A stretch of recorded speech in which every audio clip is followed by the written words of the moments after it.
Welcome to the Woman's Connection. I'm Barrie-Louise Switzen, your moderator. The Woman's Connection is a program about events shaping women's lives and helping one gain authentic power on a personal or professional level. So won't you stay tuned? Welcome. Are you satisfied with your life? Would you love to live it a little bit differently? Well, our guest today is going to show us and tell us how we can live our lives a gazillion times better, and I would like to welcome Judymay Murphy. Judymay, thank you so much for joining me. A pleasure. You've done a lot with your life, and currently you're a success coach. What exactly is a success coach? Well, a success coach is someone who takes you from where you're at now in your life. No matter what's happened in the past, things you might be proud of, things you might be not so proud of, and a success coach gets you to where you ultimately could be. And often that means getting you to places that you sort of think, oh, I would so love to have that, I'd so like to be there, I'd so like to be doing that, but I don't think I can yet. And a success coach helps you to see that you can absolutely do all those things and get there, and helps you to get there quickly and in a way that feels amazing to you. You wrote a book with Kathy Breslin. Your life only a gazillion times better. What's it about? Your Life Only a Gazillion Times Better is pretty much what the title says. It's about your life, taking all the things that you love, the people that you love, the experiences that you love, what's already great about your life, and enhancing those things, and also putting into place the things that haven't shown up yet. That perhaps, you've been doing quite nicely, kind of getting by, but you'd really, really love to have so much money that you just don't even have to think about money, that you don't have to work if you don't choose to. You can go off and travel for the rest of your life. Or sounds good to me. Yeah, absolutely, sounds good to most of us. And the thing is that you can do that. You can get to that place. And also it's about, getting the other great things in your life, like becoming really healthy, really enjoying your relationships, because after all, everything that we do it for an emotional reason. We do it to feel really good, to feel excited, to feel curious, to feel calm, to feel proud. And it's all about getting those feelings into our life using those different vehicles like a career and health and relationships. Well, how does your book differ from all the other self-help books out on the market? And there's a lot of self-help books out on the market. Yes. And those books are fantastic. The thing is that a lot of them are very long and quite difficult. And the reason myself and Kathy wrote Gazillion book was because people were coming back to us and saying, yeah, I liked that book, but I couldn't finish it, I didn't have time, or I kind of lost momentum halfway through. And so we wanted to write a book that people would enjoy and do the whole thing and really get their lives moving in every single area. And also, you don't have to shop around for a different health book, a different financial book, a different relationships book, that it's all there in one book, because a lot of these things actually have the same basis. So what would be the first thing somebody does? The first thing that someone does with the book is that they start to examine who are they and who would they like to be. Because a lot of us, that we wear labels. We sort of say, okay, I'm a mother, or I'm a worker in this office, or even other great labels like I'm a really giving person. And we don't often sit down and say, well, what does that mean? And what could it mean if I, tried on different hats for a while? What if I was like an incredible entrepreneur? What if I was like a sexy diva? What if I was, a goddess? Or what if I was, whatever it is that you haven't yet explored, you can start to explore those things, those different people that you can be throughout your life. But how do you start exploring? I mean, if you don't have, okay, let's step back a bit. You don't have a good self-image. Yes. All right, and you want to be the goddess, you want to be the diva, you want to be. Absolutely. What do you do to get yourself going? The thing is that in the book, it's very carefully explained why we might have a low self-image to start with, how that's constructed, what our brain is doing when it decides that we're not great at this or not great at that.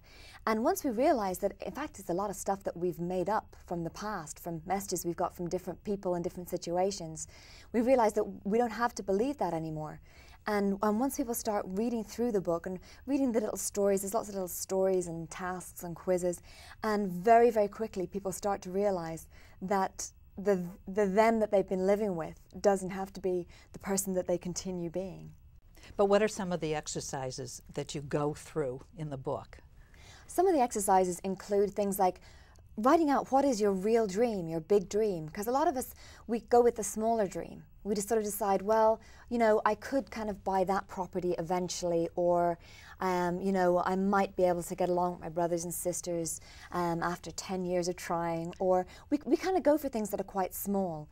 And with the big dream, the thing that we really, really want, that's often glorious and huge and exciting, we sort of tell ourselves a story as to why that can't happen. So some of the exercises include working out, you know, what is that dream, and also things like, well, where did we come to that belief that that dream couldn't happen? And therefore, following on from that, how can we make that happen? All right, so let's say I've written all these things, and I say, okay, I want to be the goddess. I don't think I can be because of X, Y, and Z. What do you do after that? How do you program yourself? Well, we very quickly move you on from that. So once you identify that that was my old belief, I used to believe this about myself, we suggest just try on a new belief. You don't have to have do that? A lot of references. Just say to yourself, well, you know what, for now, sometimes I'm gonna just act as if. I'm going to act as if. I'm going to make one phone call as if I'm an incredible entrepreneur, as if I'm, you know, fantastic with finances, or as if I have great ideas. I'm going to put some ideas down on paper. And once you do that, you take that one little step, you'll find that it starts to come true, that you're like, wow, I could do that. I could do that one little thing, and if I can do that, I can do that again, and I can do something else similar. And very, very quickly, you start to build up a lot of evidence as to how you can do these things and how you can be that person. And in fact, you can start to realize that you were that person all along. You were just covering it up. Because some people come to me and they say, well, I'm just not creative. And they might say something like, I really want to write a book, or I really want to write a piece of music, but I'm just not creative.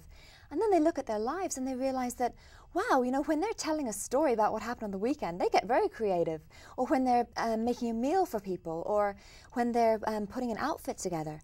So it's often just a question of looking at it in a different way and using that as your evidence that you can be and are that great person. So it's taking what you've written, taking what you feel, and trying it out. And it's a very, very practical book. That's another way that the book differs from a lot of other books, is immediately you're not only identifying things and getting ideas, but you're trying it out. You're immediately starting to live your better life. How did you become a success coach? I mean, what kind of training did you have to do? Well, when I decided to become a success coach, I had already been coaching for my whole life. I remember at 5 years old sitting down with another little girl and working out with her step by step how she was going to make this particular toy out of cardboard boxes, and letting her know that yes, she could do it. And when I was living in Paris 7 years ago, I ran what I called the Artists Group, which was a group of about 20 people that would meet every Saturday afternoon, and I would just coach them. And someone said to me, oh yeah, my cousin's a life coach. And I said, well, what's that? And she told me, and I'm like, you mean I can do this for a living? And I got so excited, and I started to decide to just be the best success coach that I could be. And that meant training with the best, and that meant traveling all around the world to the top people that we all know, Wayne Dyer, Beverly DeAngelis, John Gray, Tony Robbins, just whoever was out there, Brandon Bays. I would just find them, and I would go to their seminars and just soak up the information. And then at the same time, I'd be coaching other people and getting great results with them, and learning, you know, what worked and what didn't work with other people. And also, most importantly, making my own life a gazillion times better. and just knowing from the inside just how amazing it felt and how quickly these things can be achieved. How did you feel? You said amazingly different. Yes. In the past, I had been suffering from depression. Okay. I had been labelled as being clinically depressed for 10 years. I was on every kind of antidepressant. Oh my goodness. And just decided that that was just how I was. I was a depressed person, and that it was genetic, and that there had been people in my family who were depressed, and that I was just going to soldier on and live the best depressed life that I can live. And as you can imagine, that wasn't a life with that much joy. I was still achieving a lot academically and having great adventures. But underneath it all was a feeling of just being depressed and as if I was less than everybody else somehow. So what was the turning point in your life? The turning point in my life was just absolute desperation. In fact, I talk about it at the beginning of the book, how things had just been going so badly wrong at one stage that I had to just sit down with myself and say, well, do I want to carry on with this? Do I want to keep living? And I decided, yes. Yes, I do. It was just such a part of me that loved myself and loved life, and that part just cried out so loudly and said, yes. And I also knew that I could do things. There was things in the past that I had done against the odds. And I said, if I can do that, I can do this. And I didn't even know what the this was. I thought that I was going to try and be not depressed. I didn't realize that I was on a journey that would make me just the happiest person on the planet. That's what I feel like today. Well, when did you get off of your medication? Very, very quickly. Once I started to work out through life coaching techniques and things like NLP, which is neuro-linguistic programming, how the brain works, I started to realize, wow, this depression thing, it's not something that just lands, that just arrives. I'm doing this to myself. The way that I hold my body is telling my body chemistry to do a certain thing, to release certain chemicals and hold back other chemicals. What I'm putting into my mouth, the kind of the sugary foods and the caffeine, they're also sending my chemicals haywire. That my body's doing its best and I'm not helping it. And depression is largely biochemical. Then also in terms of the stories I was telling myself. I was telling myself a lot of the time that I'm not happy, rather than saying, okay, how can I be happy? Asking better questions. How can I be happy right now? What can I do right now that would feel amazing? What can I do right now that would help someone? Because that always makes me feel amazing. So really simple things, simple changes. Changes in diet, changes in outlook, changes in the way I started to sit and hold myself, and just changes in the way I started to believe about myself and about life. How did people react to this new you? You know, that's a very good question. A lot of people did not like the new me. They were comfortable with the depressed me because they felt needed. They felt like, oh, Judymay depressed and I love Judymay, therefore I'm going to show up with a big bag of donuts. And suddenly they'd show up with a big bag of donuts, and first of all I'd be like, well, you know what? I don't eat donuts anymore, thank you very much. And why don't we go out and do something? And they'd be ready to have the same old relationship with Judymay as she was. And suddenly I was presenting a whole new Judymay. And the fact that it was such a fast change as well made a lot of people fearful. Made a lot of people believe that, is this some kind of hysteria she's going through? This life coaching thing, is this some kind of cult that she's joined?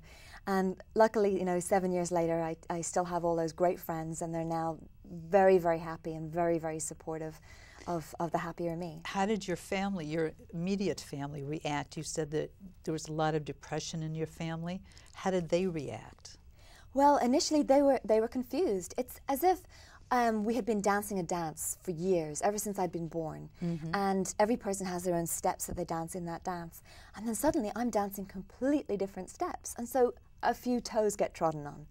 And so people would get upset and they wouldn't understand where I was coming from, and some people would call me selfish, and you know, so it wasn't easy, and I was confused. I said, well, wait a second. All these amazing things are happening to me. Why aren't you happy for me that I'm finally happy? And it wasn't that they wanted me to be depressed. It's just that they were used to the old way.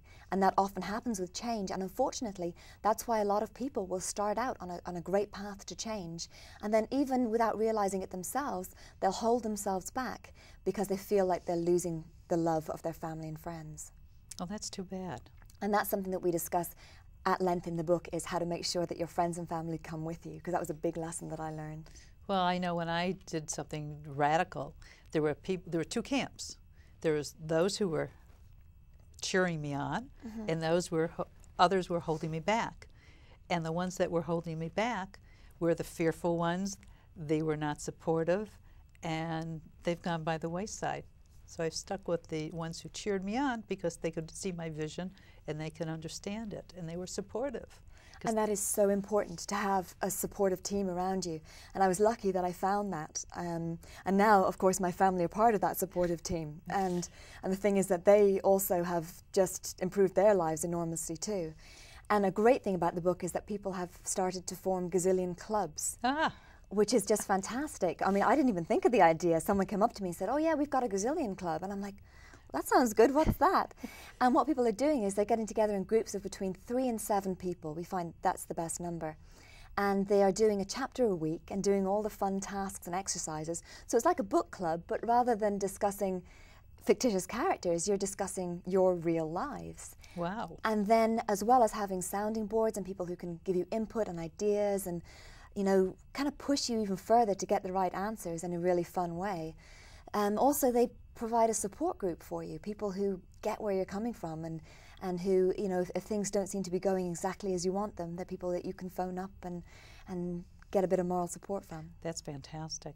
How do you see, since you said you traveled the world basically trying to find the best coaches to study under, how do you view the different cultures, the Americans, the UK, since you're from Dublin, you've lived in France. Yes. How do you I lived view... in Kathmandu. Oh my goodness. So yeah, and I've travelled everywhere. I've been to 25 different countries at this stage. And I find that every single culture, people are looking for exactly the same thing. They're looking for love. And then once they have the love, they're looking to make their immediate surroundings more beautiful. When you say they're looking for love, are they looking for love of themselves, or are they looking for love from other people? Both. I think that people learn to love themselves through loving others. I don't think it's, people sort of say, well, you can't love others until you love yourself. But if you go and sit in a room and just try and love yourself, you're just going to get bored with yourself. So what has to happen is you really have to get out there and start exercising that love, and also then letting yourself join in with that. And I find that the world over, people need to learn that lesson. And it's just so amazing that you talk to particularly American people, and American people work so hard, and this is why I love coming to America, is that American people, I so feel for them because they work so hard, and a lot of people feel really confused. They feel, well, wait a second, I got this great education, I work just every hour, I give up so much, and yet I'm not where I could be. Okay, so what would you say to them? That it's not how hard you work, it's how smart you work.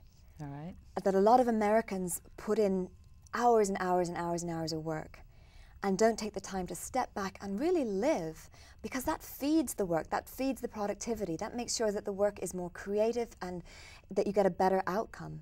Whereas this is a great strength of the French particularly, and I know a lot of Americans laugh at the French for taking their 6 weeks vacation I'm envious. in the summer. I don't laugh, I'm envious. Or else they think, well, you know, in Europe all they produce is shoes.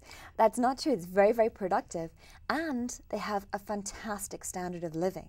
Many European families have a second home and have hours and hours where the whole family is sitting around the kitchen table eating and laughing and enjoying each other.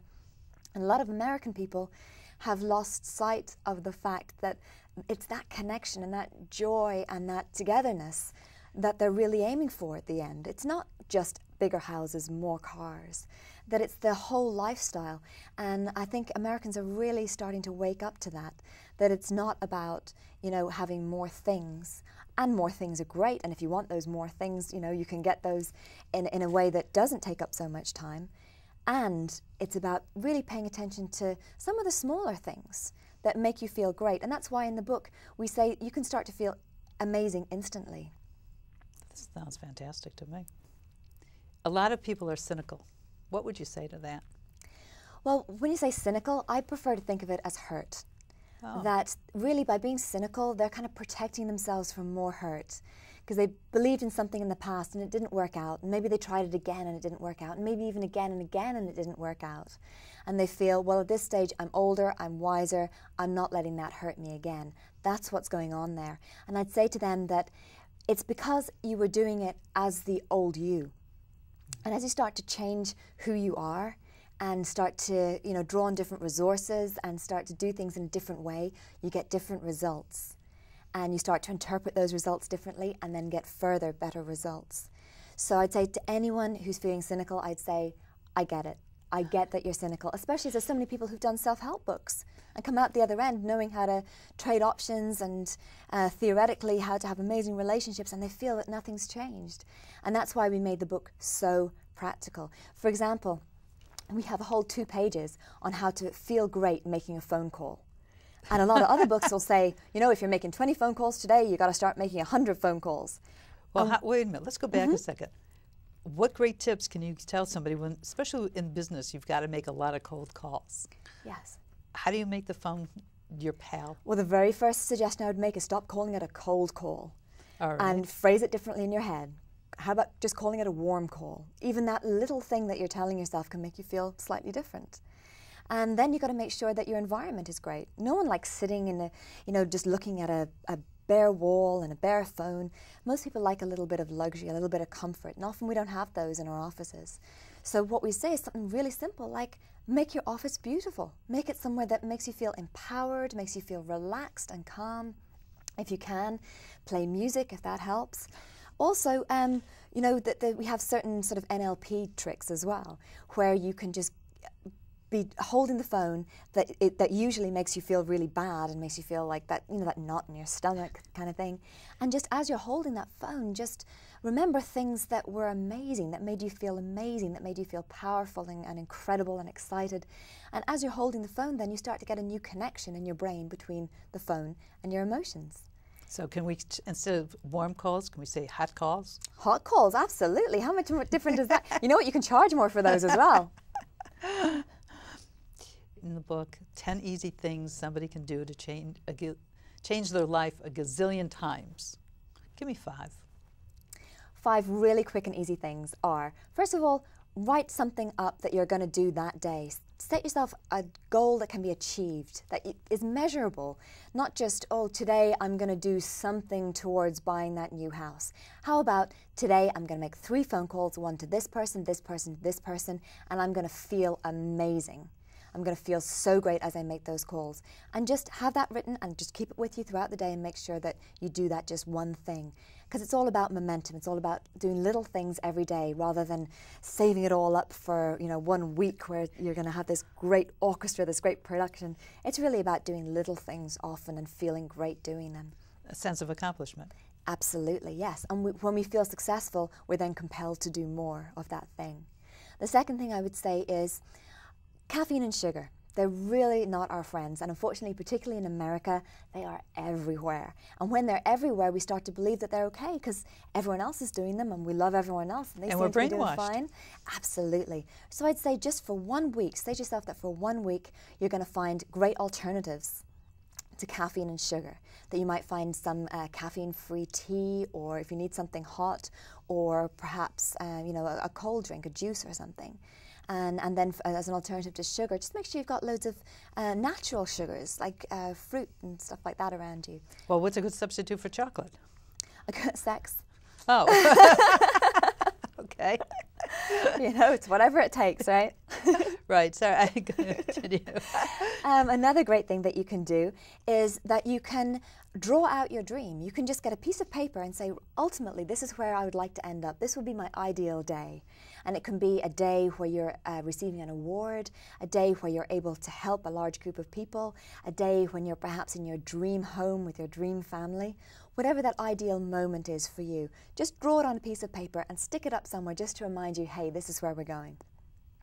Another thing you can do is you can get together with someone, buddy up, like we talked about the gazillion clubs. Right. That is a fantastic way, because sometimes when we do lose momentum or we get distracted by something else in life, when you've got your buddy there who's saying, hey, come on, we're doing this, you can get drawn back in. So choose very carefully who your buddy's going to be. Someone who's already motivated, someone who you trust completely, someone who you know is on your side, and someone who you know is going to step up and be tough if they have to with you. Sounds great. You say taking risks doesn't have to equal pain. Absolutely. Sometimes you have to overcome the pain. Or what you can do, Yes. which I prefer to do, is to work it out so that it might be a little uncomfortable, but it's no longer painful. Because when we do something new, yeah, it does feel a little funny at first. You know, if suddenly, you know, we've been used to earning, say, $30,000 a year, and 1 year we're earning $200,000, it's going to feel great on the one hand, and it's going to feel a little uncomfortable on the other, but it's not what you'd call pain. Or if you take something like, you know, having to work out. That's one that a lot of people sort of say, oh, well, I'll work Tomorrow's through the pain, and then, you know, I'll work through the pain because it's worth it. You know what? I don't do pain. So what I did was I worked out, well, I don't like jogging. I don't like running. I don't like being in a gym. Okay, what do I like? What ways can I move that make me feel amazing? Dance. Dance, exactly. That was a big one for me. So I started doing all these crazy dance classes, hip hop, African dance, ballet, which was even more painful than the running. But I found ways of dancing that I really loved, and also riding horses. I've always loved riding horses, and I always told myself that it was too difficult to get out to where the horses were. And I thought, well, it's not really. You know, just it's an hour's drive away, and I can do that, and I can listen to tapes in the car, and you know, it's fine. Also, I told myself that ice skating was the thing, and I had never tried ice skating, and I absolutely adore it. And I burn so many calories just picking myself up off the ice again and again and again and again. So I'm absolutely terrible at it. And that's another thing that we say in the book: if something's worth doing, it's worth doing badly. And the thing is that eventually I'm going to be a great ice skater. I mean, you know, I won't be winning any medals, but I really, really enjoy it. I'll come see you at the escapades. Oh, thank you so much. How can you lead a full life without being a busy life? Yes, we don't like to feel busy. We don't like to feel that we're being hurried. We want to be able to enjoy that moment, not sort of say, okay, right now I'm having a great time with my kids, but in half an hour I've got to get on to a conference call. We want to be able to absolutely live fully. And the best way to do that is to work out, you know, what are your priorities and to negotiate with other people.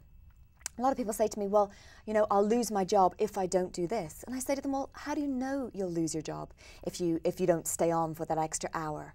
How do you know that? Have you explained to your boss that it's really important to you that you pick up your kids?